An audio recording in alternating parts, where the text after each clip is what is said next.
Hvala lepa. Najprej vsem vam prisrčen pozdrav in vesela sem, da vas je toliko, da nas je toliko. Kajti danes imamo izjemno priložnost videti na lastne oči in slišati na lastna ušesa, kaj je ogromen kozmos človekove osebnosti. Kajti take osebnosti, kot je Jože Civha, mislim, da danes na Slovenskem ni. Da je slikar, grafik, akvarelist in vse to vidite na tej pregledni razstavi, prvi, edini pregledni razstavi v Sloveniji. Drugače je imel pa pred kratkim v Vili Manin prekrasni galeriji v bližini Benetk ogromno razstavo, fascinantno razstavo, o kateri se je veliko govorilo. Jože Civha je filozof. Jože Civha je pisatelj, napisal je 3 čudovite popotne filozofske knjige, napisal je Kroniko 7 pozab, eno najboljših avtobiografskih knjig, kar smo jih kdaj imeli. Napisal je toliko pesmi, da sam ne ve števila, niti jih mi ne moramo prešteti. Čudovite pesmi, izjemne pesmi, tako da upam, da bomo deležni tudi njegove velike pesniške zbirke in da se bova midva srečala še enkrat na tej razstavi, kjer se bomo posvetili lahko njegovi literaturi. Jože Civha je duhovni, prebujen človek, kakršnih je na Slovenskem zelo malo. O tem sicer malo manj rad govori, ampak ga bo mogoče vseeno kaj pobarala tudi v tej dimenziji. In da imamo mi priložnost sodoživljati eno tako osebnost, eno tako veličastno energijo, eno tako veliko življenjsko zgodbo, pomeni, da bo vsak od nas šel od tukaj veliko bogatejši, kot je prišel. In to so darila, ki jih vzamejo samo tisti, ki se zavedajo njihove dragocenosti. Jože Civha, še enkrat lepo pozdravljen od vseh nas. Mi bomo tukaj blazno zaploskali.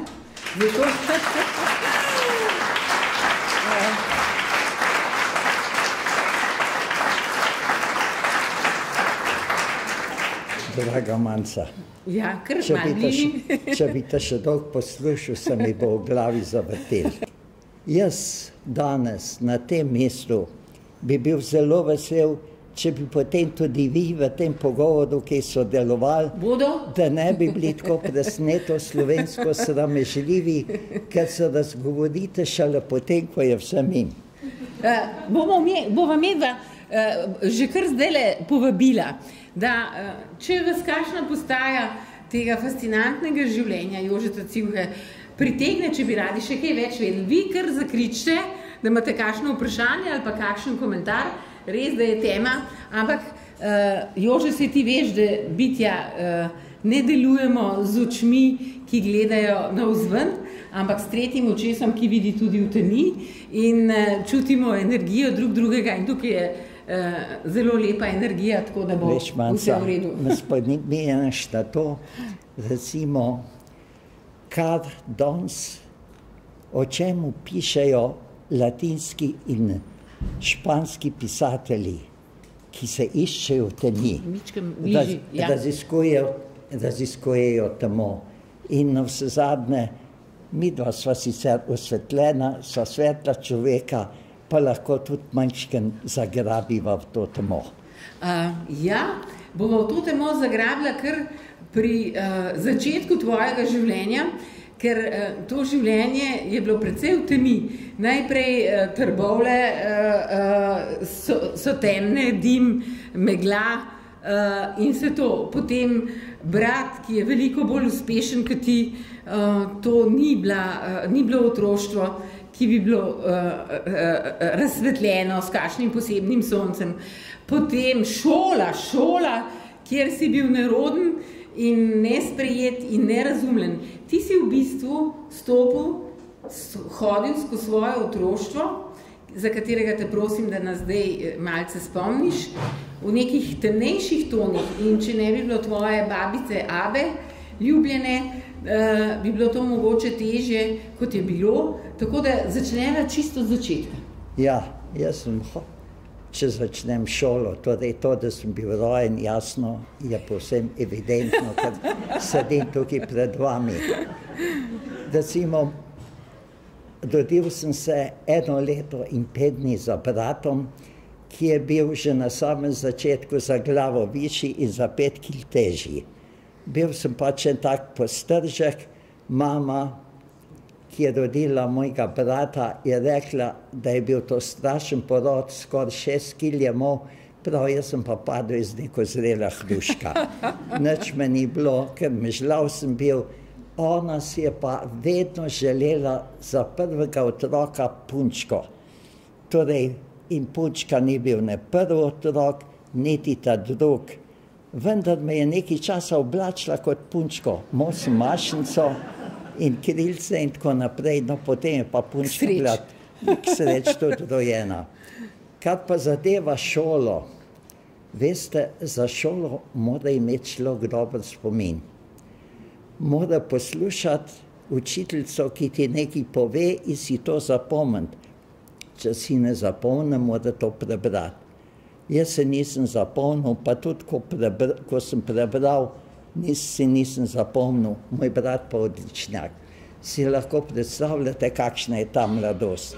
V šolo sem hodil tako, jaz sem rekel, kot v Sing-Sing, v zapor. Recimo, in šola sem jo doživel kot veliko nasilje nad mano. Po čudni igri sojenic, ki človeku nekje vnaprej določajo življenje, je bilo to za vsemi šolami, ki sem jih obiskoval tako. Tudi na akademiji. Po prvem letniku akademije, na srečo sem ta izpit naredil, je rekel profesor Mihelič, ki me je učil, kako se riše glava, me je vprašal, pa kaj ćem narediti z vami? Zakaj idete v nek poklic, za katerega ne kažete nobenega talenta? In jaz sem tisto zadnjo glavo pred zaključkom semestra narisal, potem sem pa rekel sošolcem, fantje, zdaj pa naj vsak mal doda, kar se mu zdi in kako se mu zdi. So se vsi zvrstili, je prišel Mihelič, je rekel, no, nekaj ste pa vendarle pokazali. Glave si pa malo narisal pri želji. Čakaj, moram povedati, kajti v prvem semestru sem bil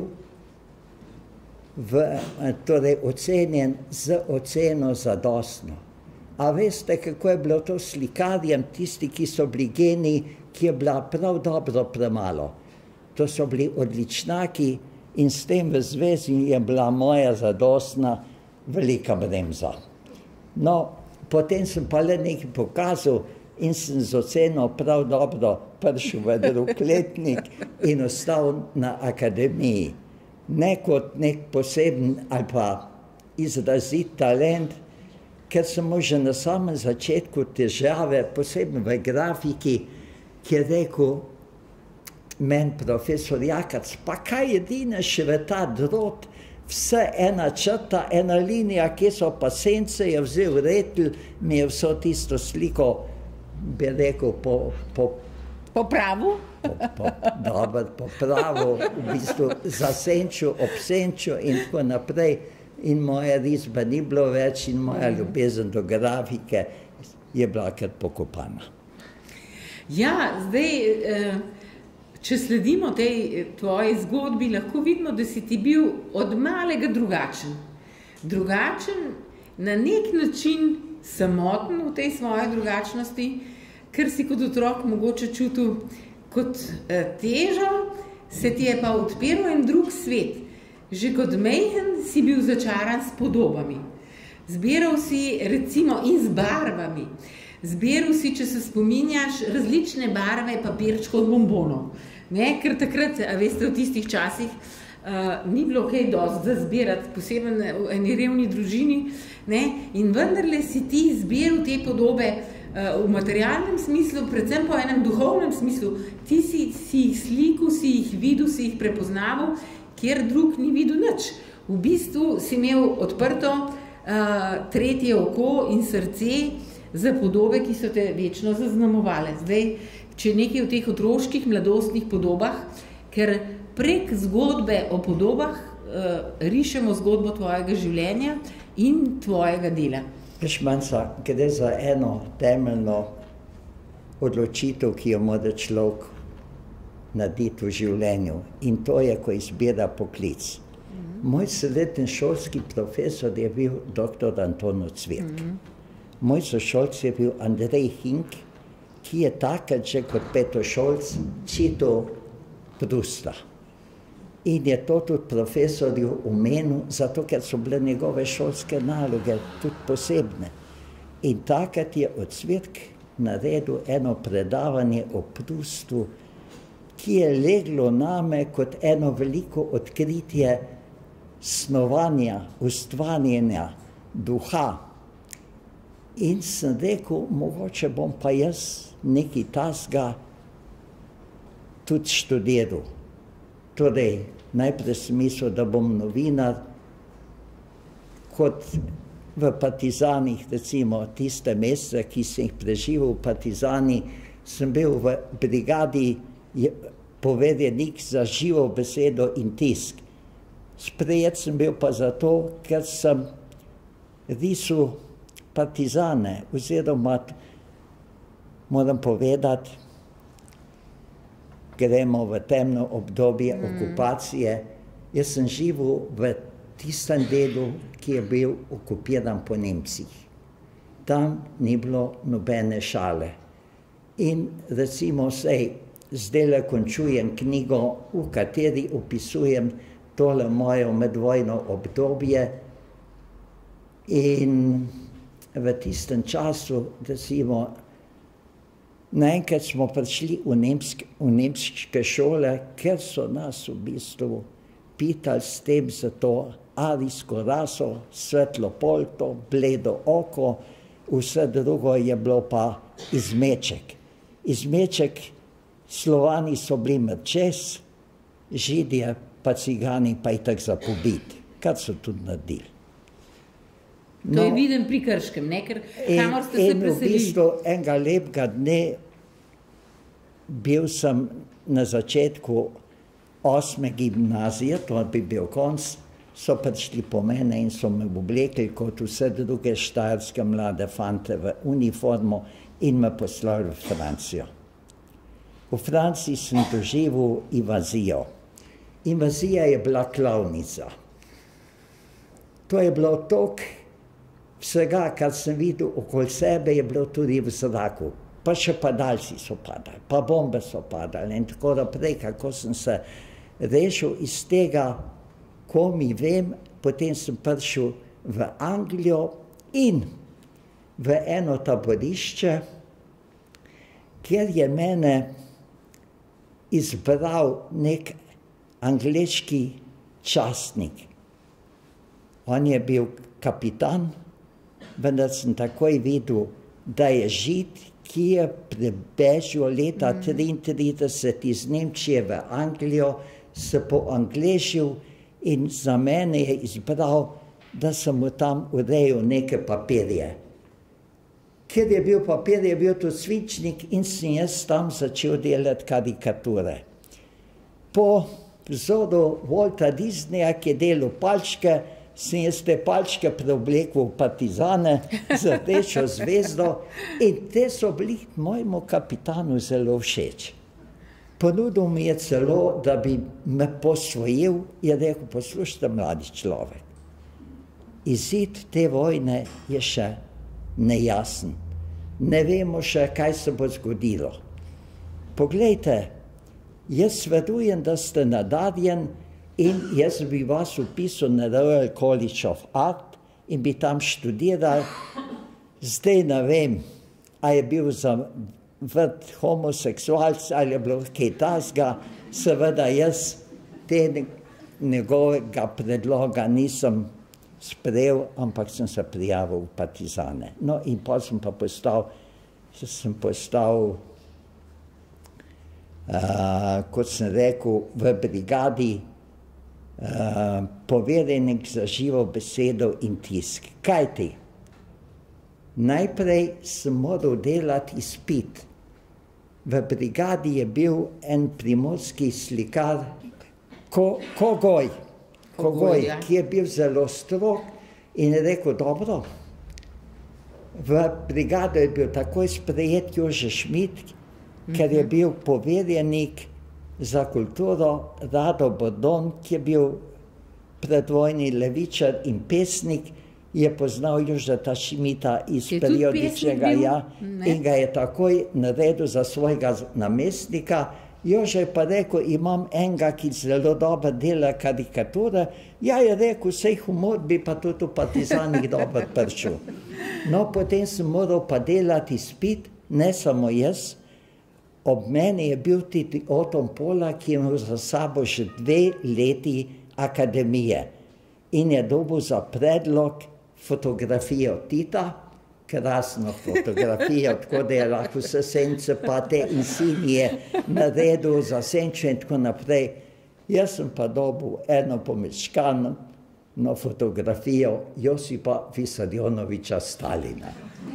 Jaz sem seveda iz tega naredil en velik krompir z brki in brado in bolj kot sem se matril, slabše zgledal, na kar je rekel ta gospod Kogoj, je rekel, dragi fant, jaz te zastopim, mogoče res želiš biti slikar, ampak potem, kar si naredil, v bistvu boš bolj služil brigadi s puško, kot tukaj s temi tvojimi čačkami.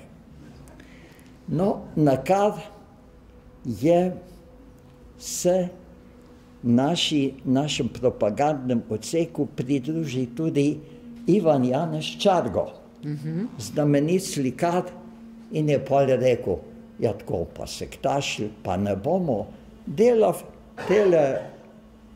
tele partizane, tele preoblečene palčke, pa bo delal mogoče kakšne mulovodce, kar sem tudi delal. No, zdaj jaz o teh stvareh ne bi naprej napletel, ker o teh stvareh tudi pišem.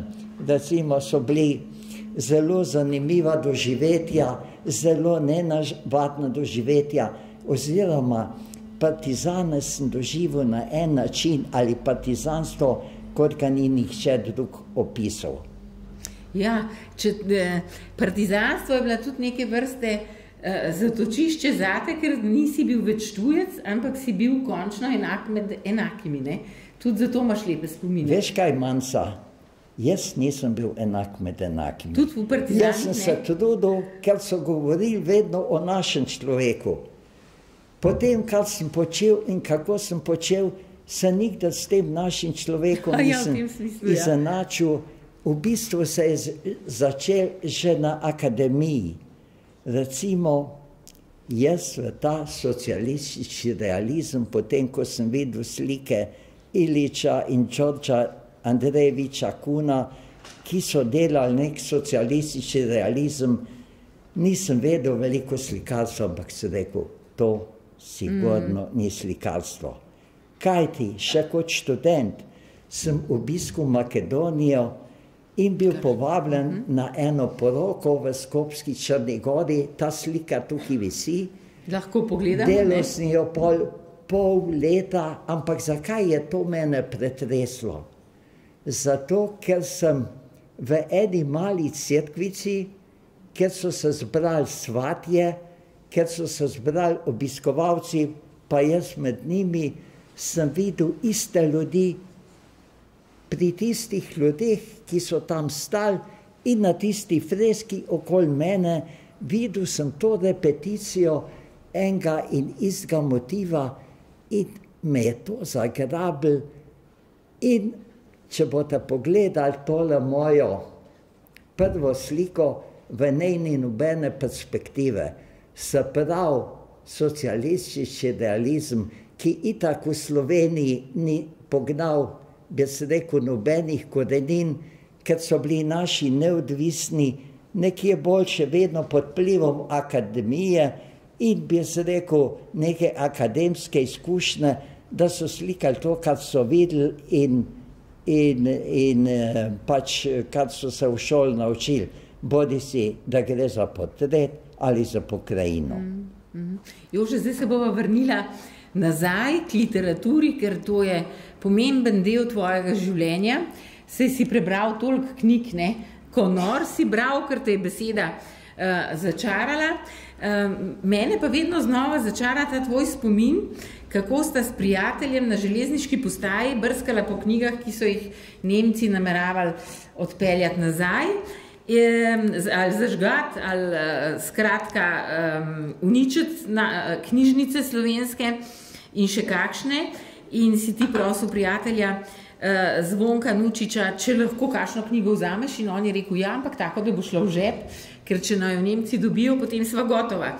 In ena je bila Zapiski iz mrtvega doma Dostojevskega, ki si jo vzel, druga je bila pa Povest filozofije znanega zagrebškega profesorja Bazala, in v tej si izrik ved, 17-letnik si bil, prebral sutro, lahko rečemo, vers, kar hočete po naše, ki te je pretresla in zaznamovala, mislim, da za vse življenje.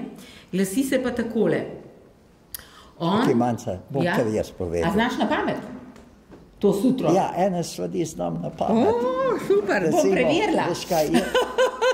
Kar povej. Jaz znam ene stvari otakati na pamet, ne vem pa, kaj sem včeraj večerjo. Ja, dobro, pa povej tole.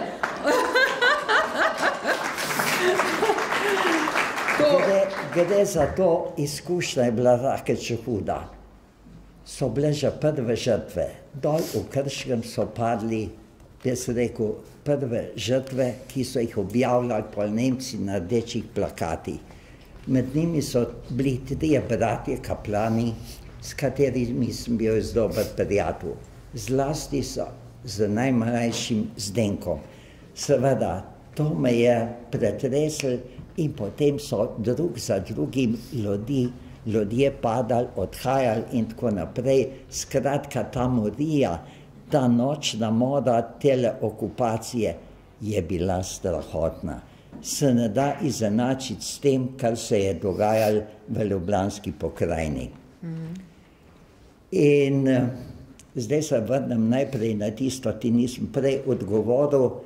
Pa da ne bova pozabila teh Ko sem rekel, rikved. kako važno je se odločati za poklic. Ja.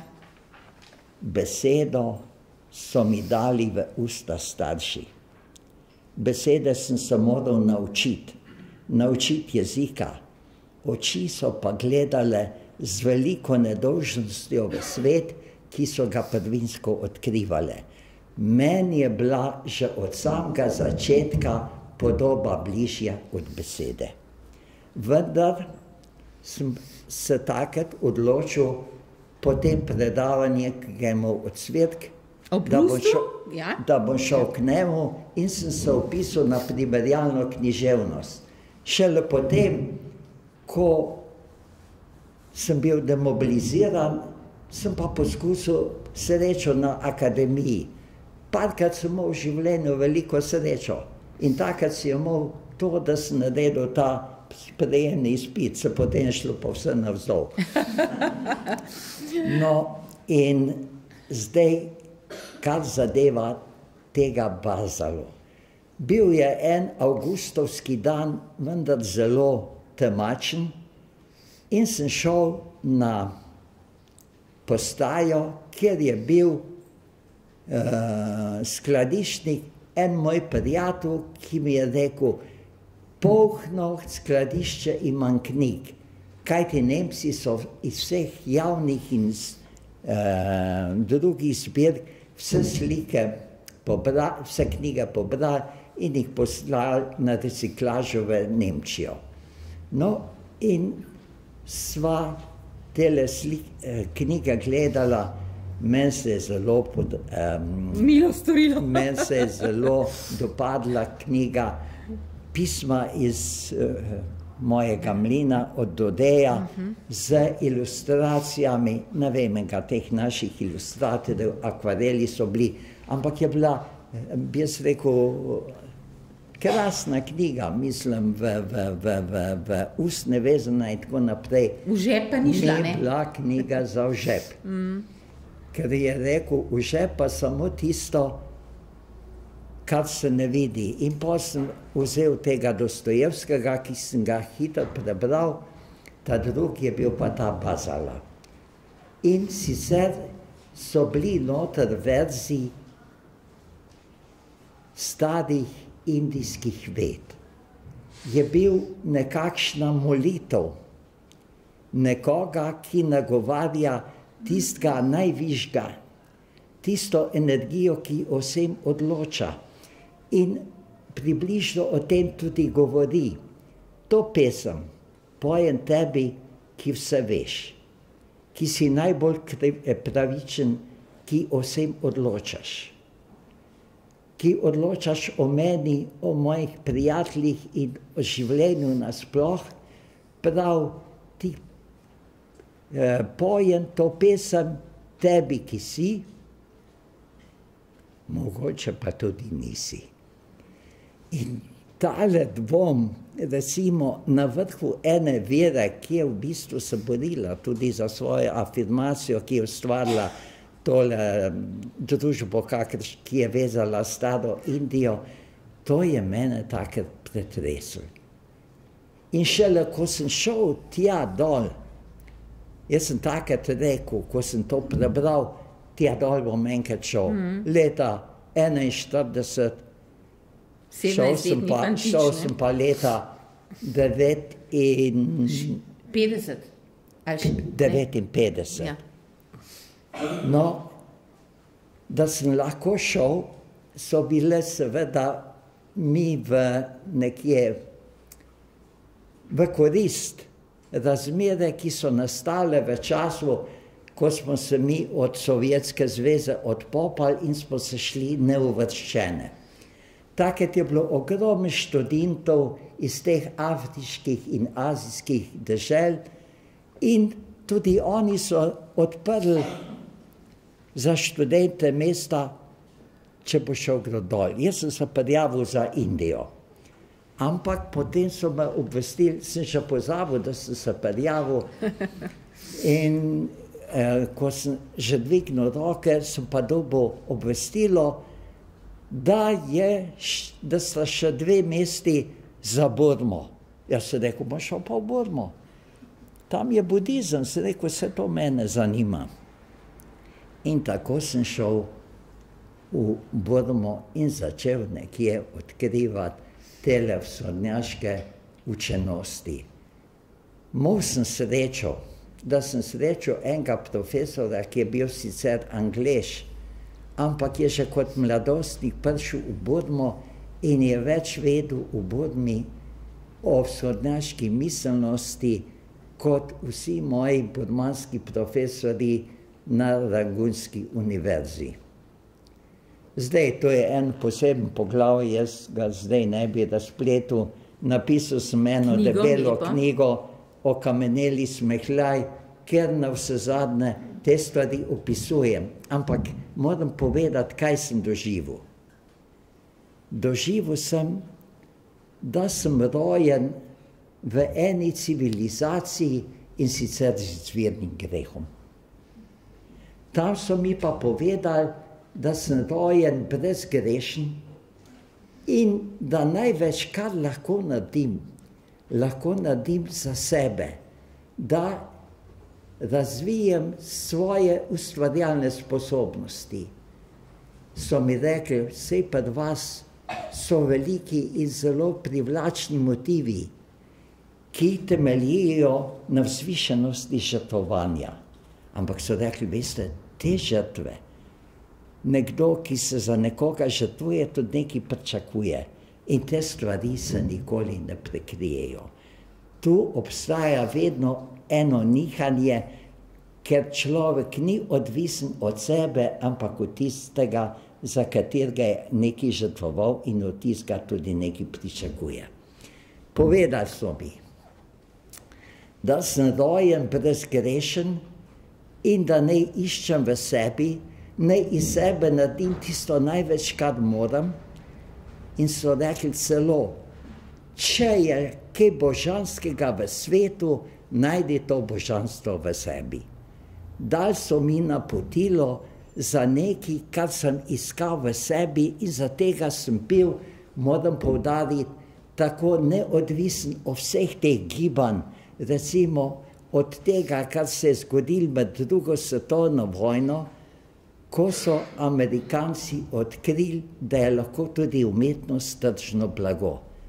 S tem so naredili zelo slabo uslugo umetnosti, recimo, ampak to je dolga štorija, o kateri zdaj ne bi razpravljal. Bomo šla nazaj v Burmo, ki te je osvobodila v bistvu, ne? Gremo nazaj, gremo nazaj v Burmo. Seveda, veste, to Burmo, to je bilo samo eno poglavje. Jaz sem obšel tudi Indonezijo, Kambodžo, Tajland in seveda Indijo. V Indiji sem bil večkrat. Vendar je bilo to srečanje za mene z budizmom, ki pravzaprav ni vera. Afiniteta, ki jo je vzbudil v svojem odkritju navadnega človeka en princ in ga je bilo sram svoje vzvišenosti ob tem in tega, da je bil vsak dan dobro nahranjen in tako naprej, ki je videl druge, ki so v bistvu od lakote umirali in je potem iz tega nastala celo ena religija, ki se pa v Burmi v sistemu kast ni mogla obnesti. Stopila je čez mejo, lepo se je ohranila na Ceylonu, potem je šla gor na Kitajsko in tukaj se je zgodilo nekaj, kar je bilo za mene zelo zanimivo. Kitajska je imela že odlične filozofe. Vendar so sprejeli tudi budizem, ja. In budizem, Budo kot utelešenje modrosti in dobrega življenja. Istega Budo so sprejeli tudi Japonci. Čisto drugačne. Vendar je bil drugač. Medtem, ko je bil za Kitajce mandarin, človek, filozof, mislec, je bil za Japonca fighter, borec. Kajti Japonska je bila vedno dežela oziroma prenaseljen otok. Tam so se vedno borili za preživetje. In se je ta, recimo, njihov fighter, neki vmes je tale Buda korejski, ki ni niti eno, niti drugo, je spet najbolj podoben navadnemu človeku, ampak ki v bistvu se bori za neko svojo duhovnost, za neko svoje preseganje, bi se rekel, teh dveh gonov, ki človeka določata. Eden je ustvarjalni, drug je dušilni. Japonski budizem je po svoje zelo zanimiv. Najbolj zanimivo o tem budizmu je napisala Margaret Yourcenar, ki je analizirala enega teh japonskih budistov, ki je naredil ritualni samomor. Se pravi samomor, da si razreže prebavila, to je zelo boleč. Japonci so vedno premagovali bolečino. In to tako, da nihče ni mogel v bistvu opaziti niti najmanjšega trzanja, ki bi izpovedalo, kako premaga bolečino. Vendar so ustanovili tudi nekaj izjemnega in je to zen budizem. Jaz bi vam povedal samo en primer, ki sem ga doživel v enem takem krožku, ko je guru rekel, dal iztočnico za razmišljanje, utrgaš rožo in ranil si zvezdo. Na kar nekdo reče, mojster, kaj mislite s tem povedati? On vzame palico in ga fejst useka. Prav na to vprašanje si moraš odgovoriti sam. No, ampak zdaj sva midva s tem. Pa nič hudega. Sva šla mal v budistično filozofijo in v zen budizem in v koane, ki so tudi na Slovenskem v zadnjih letih silno popularno branje. In tudi zen se širi tudi v ta prostor, zen meditacija postaja ena najbolj uporabnih meditacij tudi tukaj, tako da sva čisto aktualna. No, veš, jaz bi temu rekel, da je eno veliko delo opravil Teilhard de Chardin, ki je bil paleontolog in duhovnik. Katoliški, moramo povedati. Katoliški duhovnik in je na vzhodu odkril svet energije. Naš svet je svet materije. Še posebno ta, bi se rekel, marksistična dogma. Otipljivo in tisto, kar je izven slednjega dvoma. Vendar svet vsoja energija.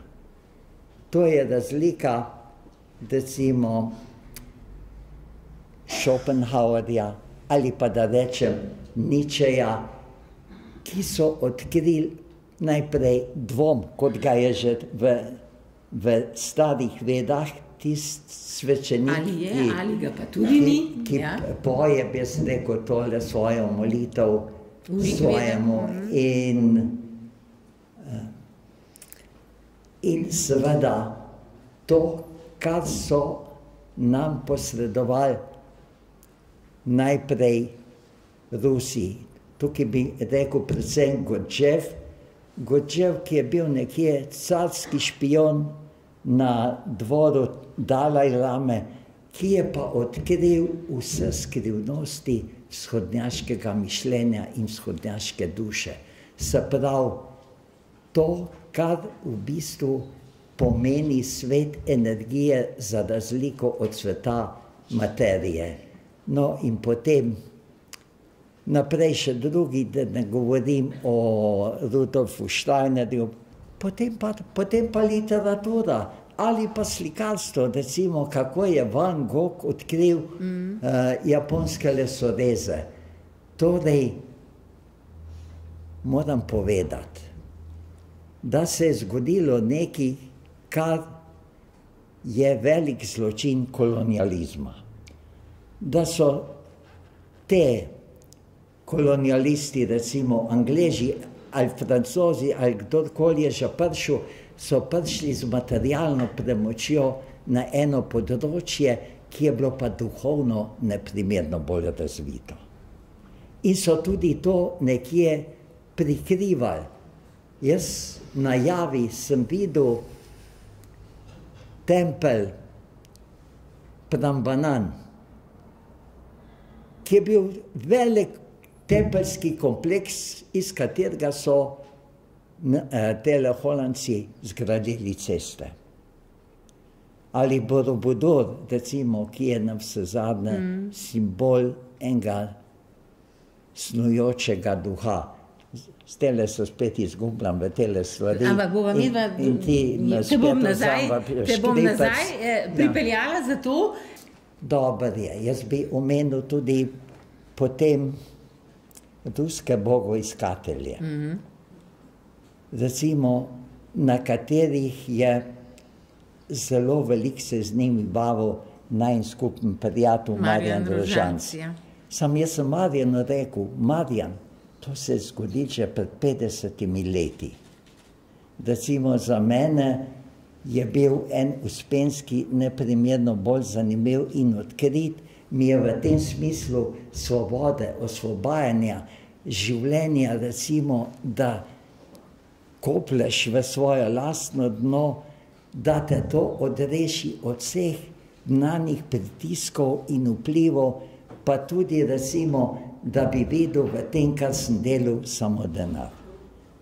To, kar se danes dogaja. Bova sklenila tale del s tem tvojim življenjem, ki si najprej ga gledal navzven in so te fascinirale te zunanje podobe, potem si začel gledati navznoter in si šel v te samoraziskave in tvoje fantazijske zgodbe, ki jih lahko vidimo tudi na tej razstavi.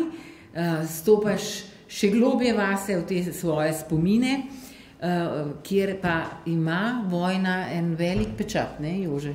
Mladost v vojni je še zmeraj mladost, ampak posebna mladost.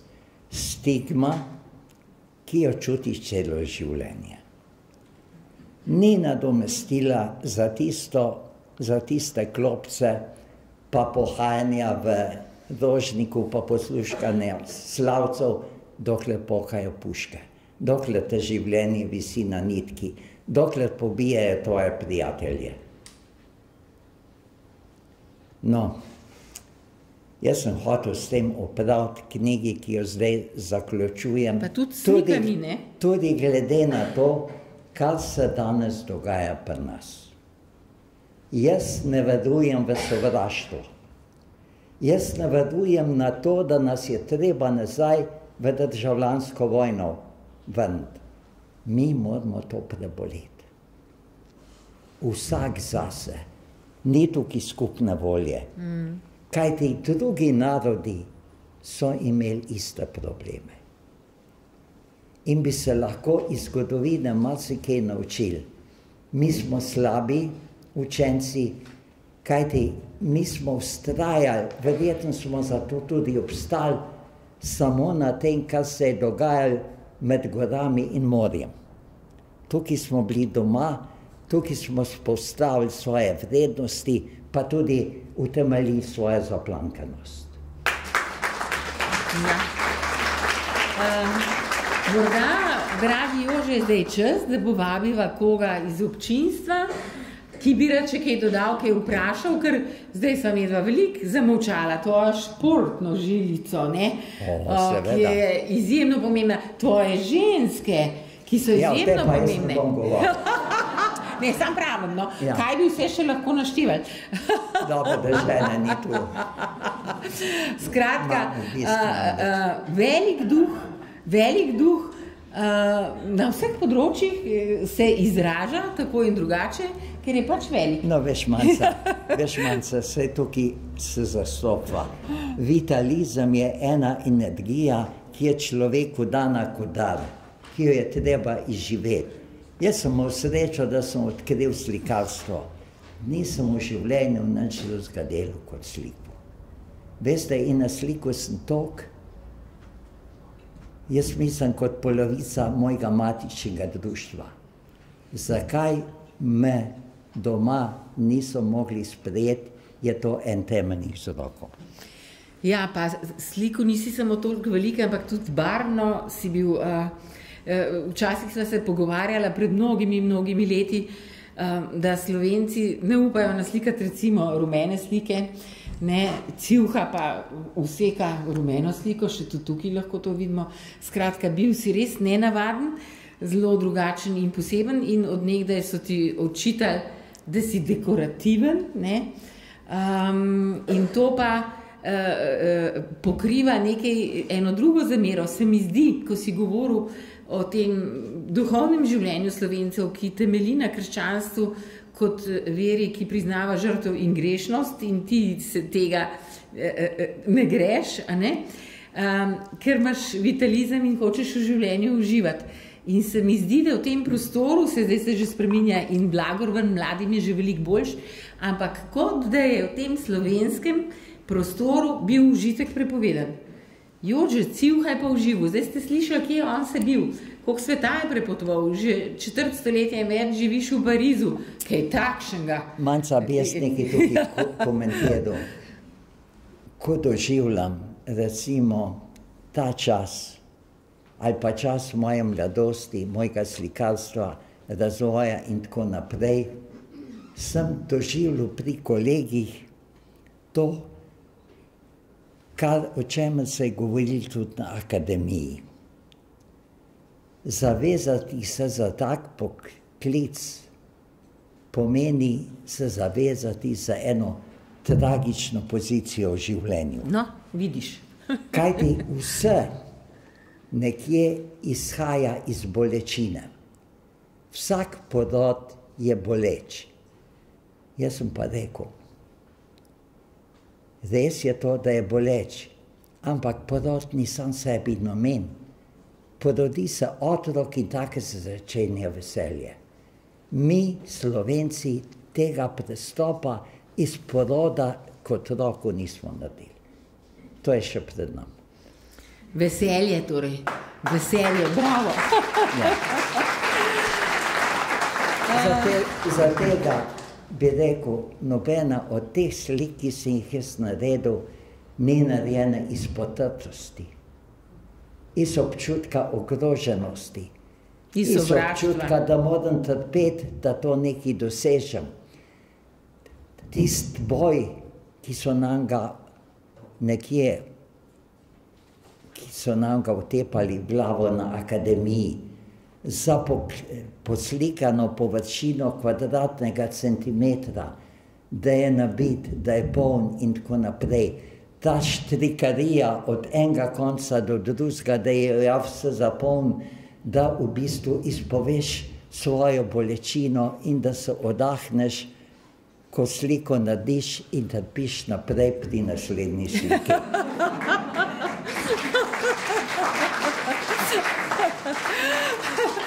Bravo, bravo, to pa vidva in čutva, kako se strinjate, da od slike do slike ne bomo trpeli, ampak se veselili, ker bivanje je radostno, tudi če ima temne tone, ne Jože? Ja, ne, moram reči, da vse zadnje, da vsak podlega, bi se rekel, tudi dediščini. Za mene je bil španski zlati vek eno veliko odkritje. Seveda ne bolečina, ampak zrelosti. Bi rekel, nečesa, kjer ni obrt predvsem važna, ampak ta duhovna dimenzija. No, recimo, tisto ohcet, tisto poroko sem jaz zdrajsil 6 mesecev. Veste, to je bil hude drev. In kar naprej nisem bil zadovoljen.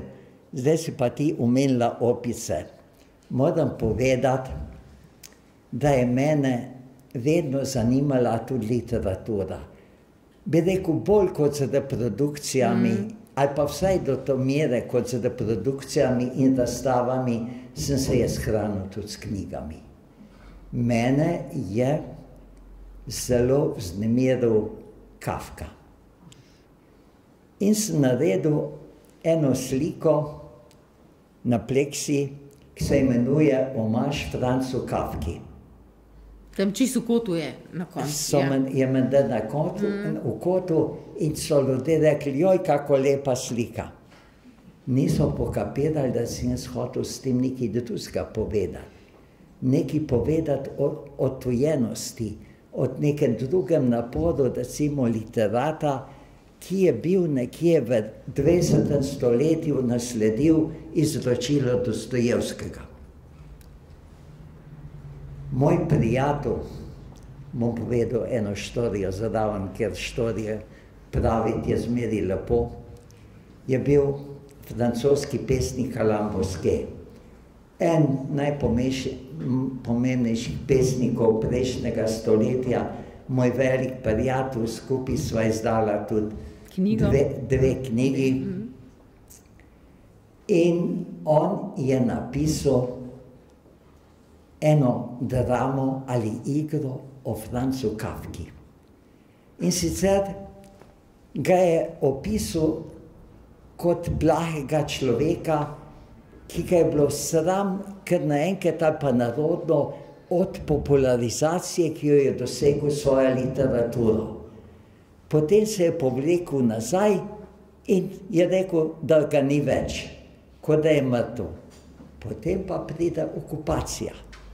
Gestapo pa vse izvoha in izvoha tega Franca Kafka Žida.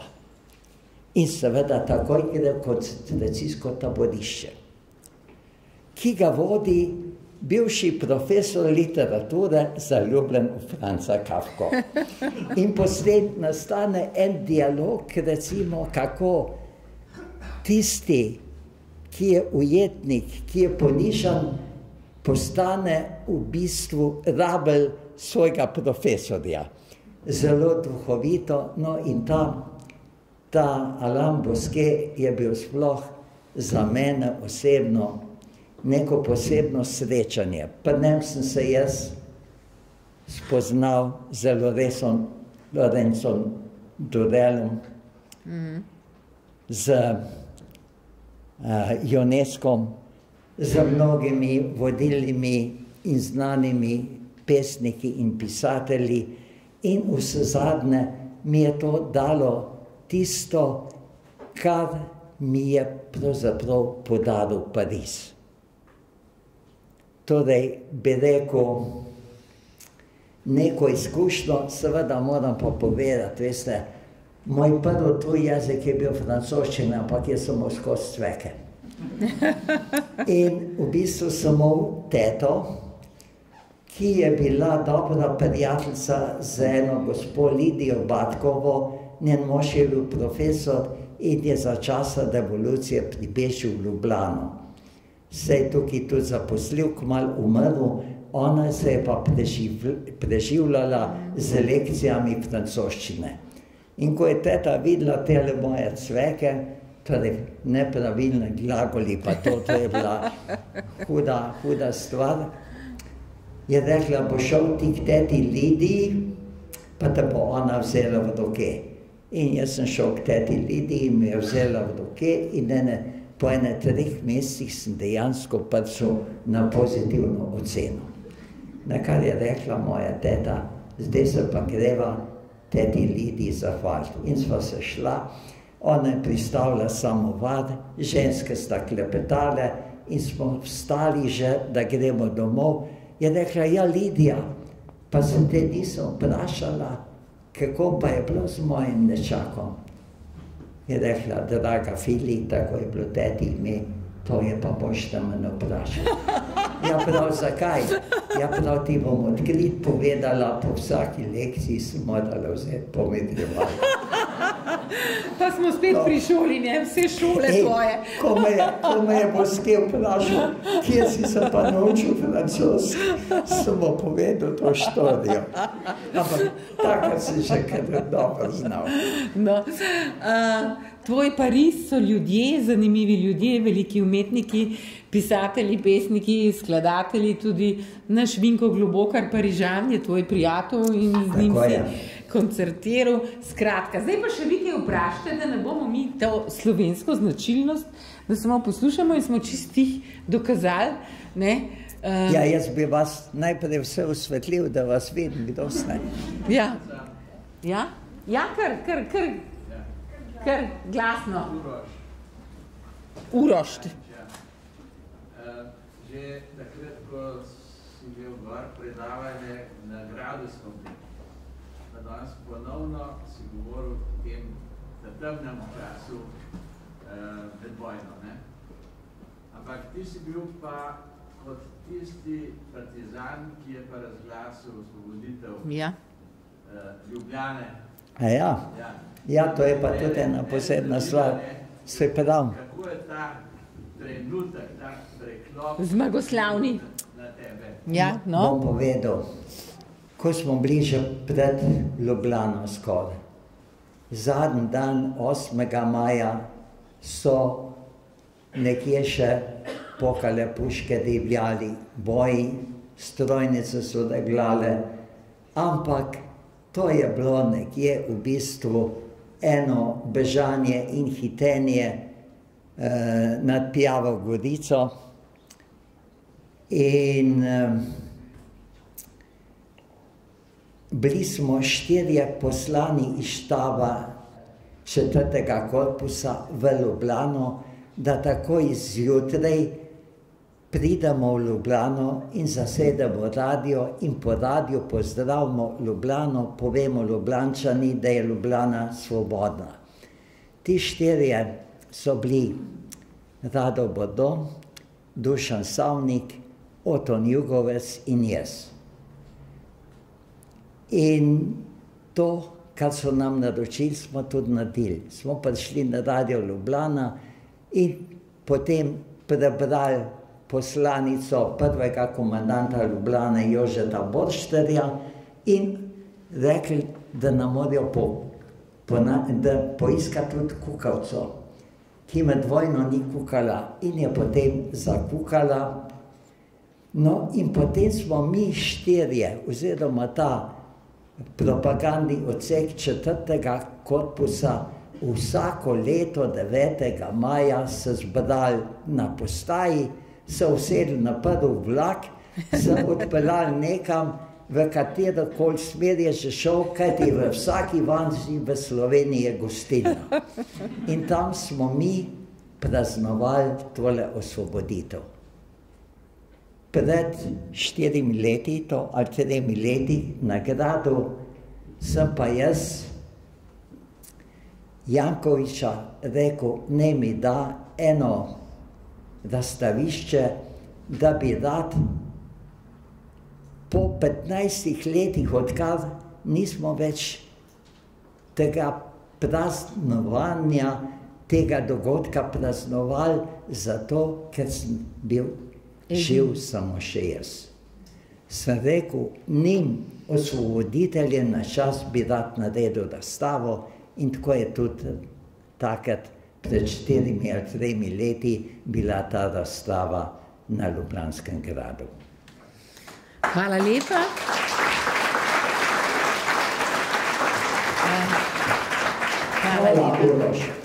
Hvala lepa, Uroš, za tole vprašanje. Še kakšno vprašanje, kakšen komentar, kakšna zahvala? Vse vzamemo? Če ne, dragi Jože, se bom pa jaz zahvalila, zato ker vidim, koliko ljudi stoji. In mi je hudo, da jih noge bolijo. Ja, tudi jaz bi jim želel, da bi vsi sedeli tako. Ja. Tako da predlagam, da mi tale del formalni končamo, si za to? Tako.